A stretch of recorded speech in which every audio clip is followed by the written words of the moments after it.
Hello, I'm Doug, and this is the Taste and Sensibility channel. And today we're at Mild Melty Cheeses number 7, where we're looking at this Italian cheese made from buffalo milk.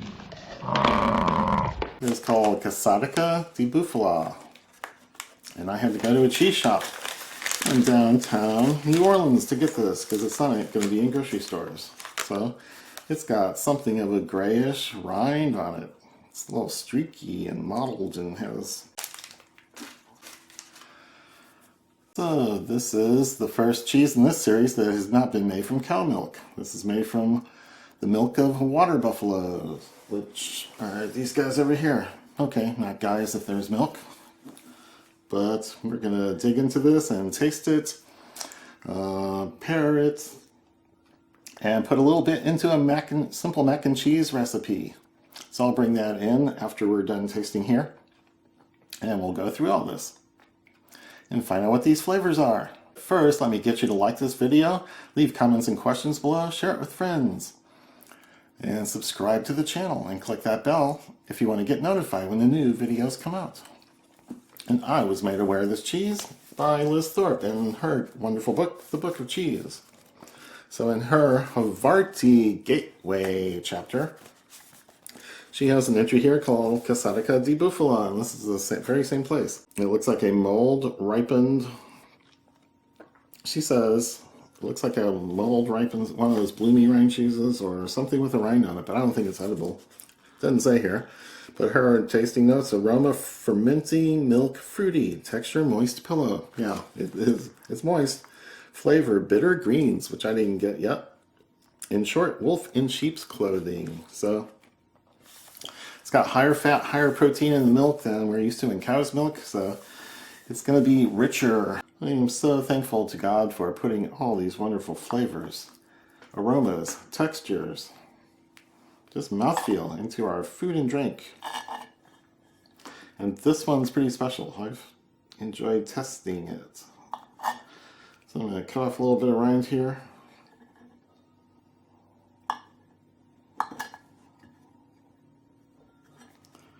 And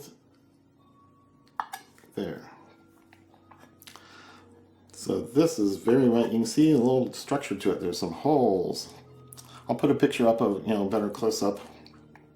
But there's holes in it, like maybe this is one of those washed curd cheeses that has holes from curds just getting together and leaving very small gaps. This has been out of the fridge for a while, and it is soft, smooth, squishy. There's no structure. It would not hold. You couldn't set anything heavy on it. But here goes. Well, let me smell it. There's a mustiness, fustiness to it. I don't know if that's from the rind. I don't know if the rind is alive. It's something like an earthy, mushroomy aroma on the outside here. But let's taste. Oh, wow. It's a little tougher right next to the rind, but once you're in a millimeter or two, it's just wet, creamy, buttery, very lush mouthfeel, full of fat, way more fat than the cow's milk things we've been having, and a tanginess. There's a tartness to it. There's a brightness. It doesn't sound, it doesn't taste like sour milk, but it's something that's tangy and interesting. So wow. That is spectacular. So let's put this on some simple cracker. See if that helps it or gets in the way.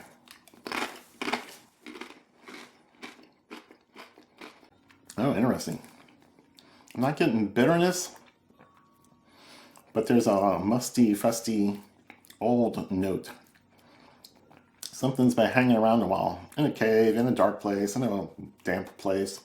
And I got that fussiness a lot more at the cracker. So pretty interesting. Now I'm going to put this high-fat cheese on a high-fat, oily crostini. It's got a lot of salt in it. I'm not picking up a lot of salt in the cheese, but this will be interesting. Oh wow, that was just decadent. oily olive oil in the crostini cracker. I didn't really notice the salt. It seemed to distribute itself throughout the whole mish. Oh man, this is good. Creamy, fat, buttery. And the finish, it's still going. It just goes on and on and on. Very lush. Something with age. And it's very young, I think. Just amazing stuff. Okay, let me get some of that on my mouth. So I'm going to get another couple of pieces ready.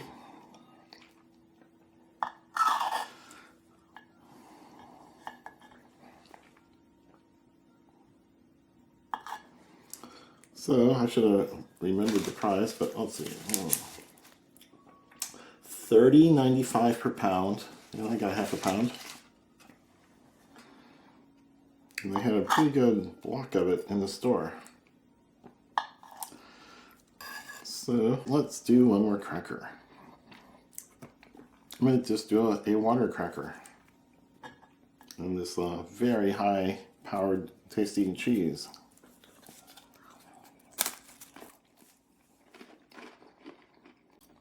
Yeah, the cracker gets out of the way.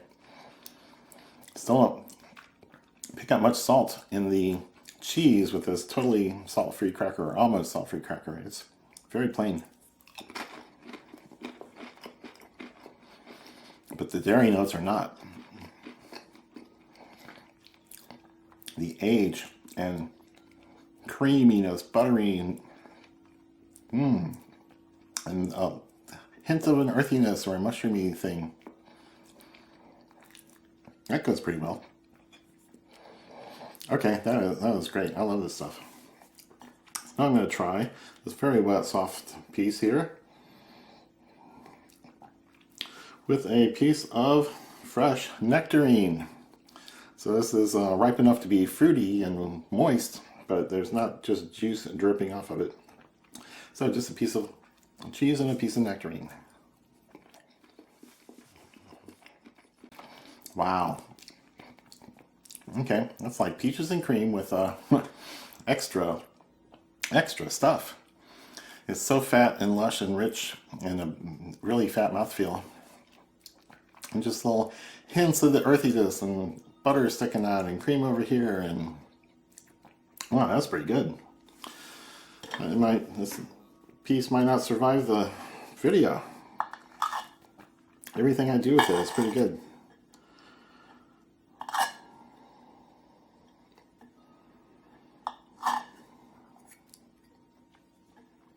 So I'll make a couple more pieces.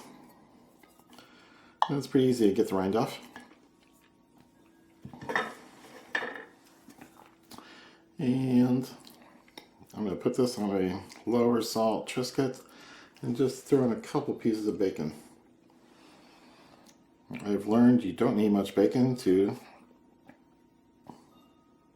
make a big splash in these cheese pairings. So there we go. Triscuit, Casatica di Bufala, and bacon.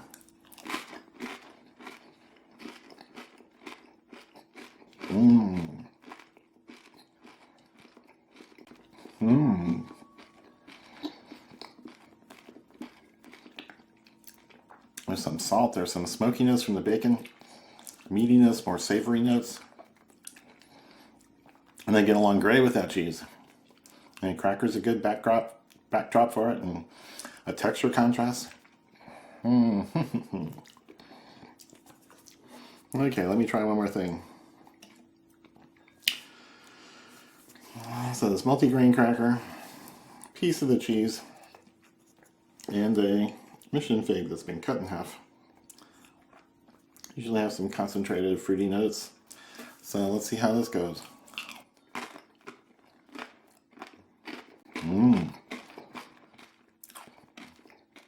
Oh yeah.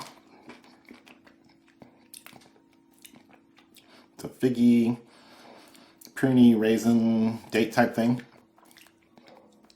in the fig, and the sweetness that's concentrated. It's very low moisture. Goes along with that cheese very well.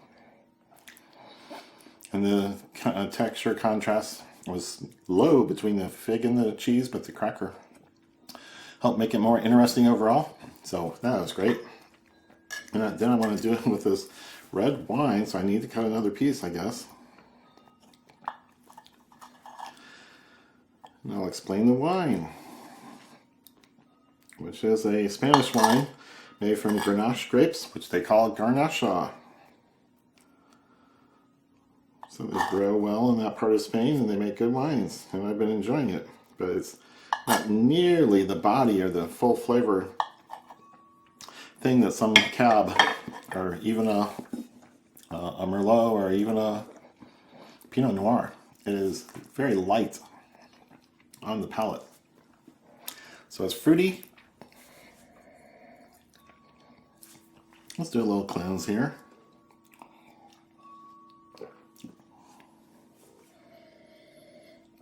So the wine's fruity, grapey, other fruits maybe, berries, a little cherry, a touch of cherry.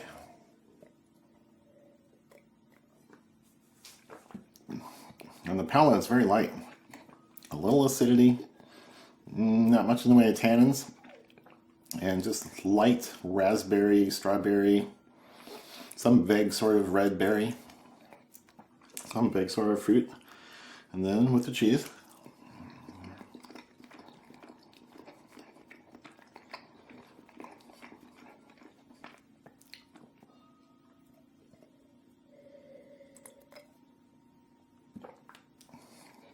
Wow, that's very muscular cheese.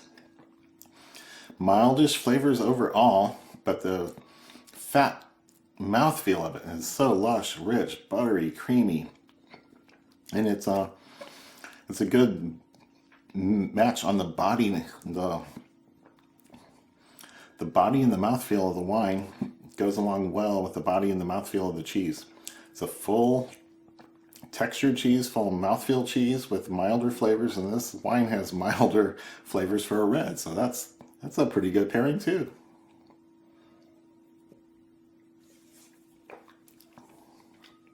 Okay, that works. And I'm gonna, since this piece is laying out, I'm gonna eat it.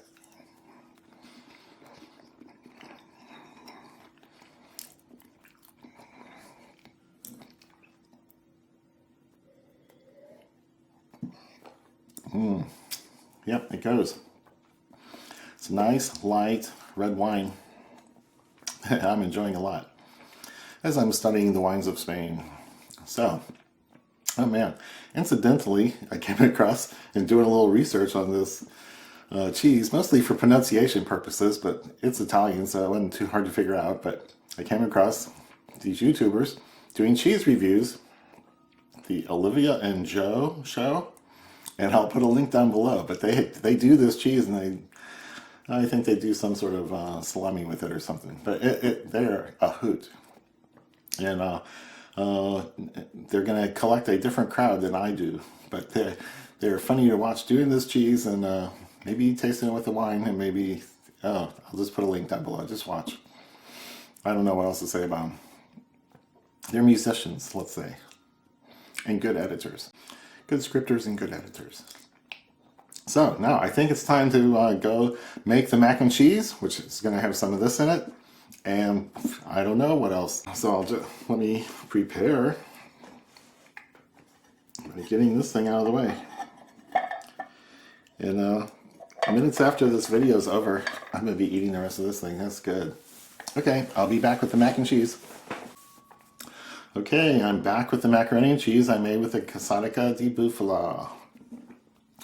So this is, I just looked at a few recipes online for macaroni and cheese, where you get to use any cheese you want, and settled on a few types of things. And so this is a roux-based sauce, and then I cut it down to a single serving. So let's say 1 tablespoon of butter, 1 tablespoon of flour. Make your roux, throw in 2/3 of a cup of milk that's at room temperature. Throw in 2.7 ounces of cheese and 2.7 ounces of pasta cooked in well salted water. And bring all the parts together. The cheese melts well in that milk roux mixture. And you could go ahead and bake it or top it with the breadcrumbs or do different things, but you usually pull out the pasta before it's really done, just shy of al dente. So let's give this a try. Let's see if it smells like the cheese. Yeah, I get the fusty, musty, mushroomy notes. I'm surprised how much earthiness there is in the aroma. So, bite. That was graceful.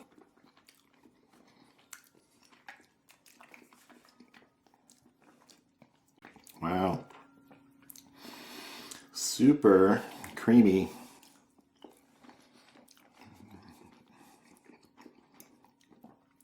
Well, savory notes that are not usually in macaroni and cheese.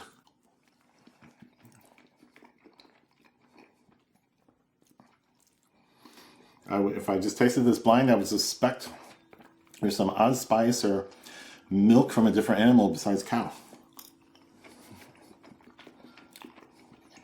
But I would be baffled after that.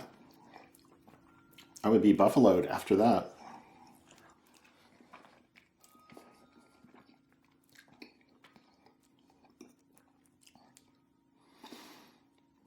So, as a good sauce, it is probably a bit too...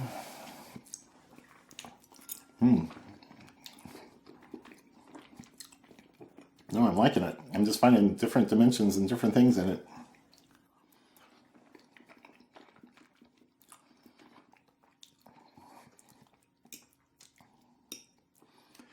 Could be interesting baked and with breadcrumbs on top. But it's just a great mouthfeel. I can sort of tell it's roux based. Taste a little bit of the cooked flour. Or maybe feel the flour in the texture. But it's not objectionable or a big note or anything. But the cheese is an interesting mixture.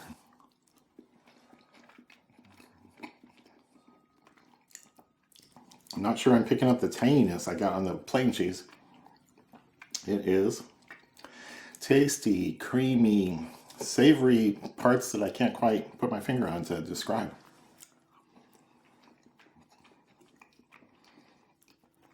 Like hints of baking spices. They're not strong, they're not intense, and then it's such a mixture. It's hard to pull things apart.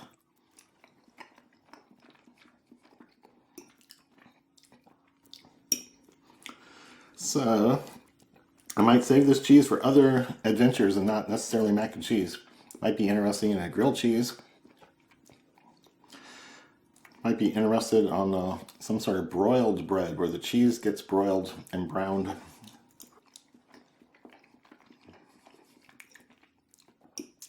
But this cheese melts wonderfully well. I put in slabs, I put in slices. And they were gone and melted within a couple minutes.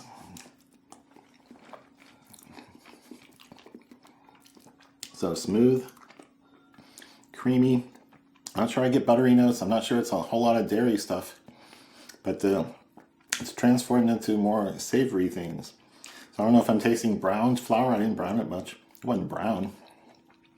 Or if the cheese, I don't know. So probably not what I would do with this in the future, but other cheeses are going to take this treatment very well.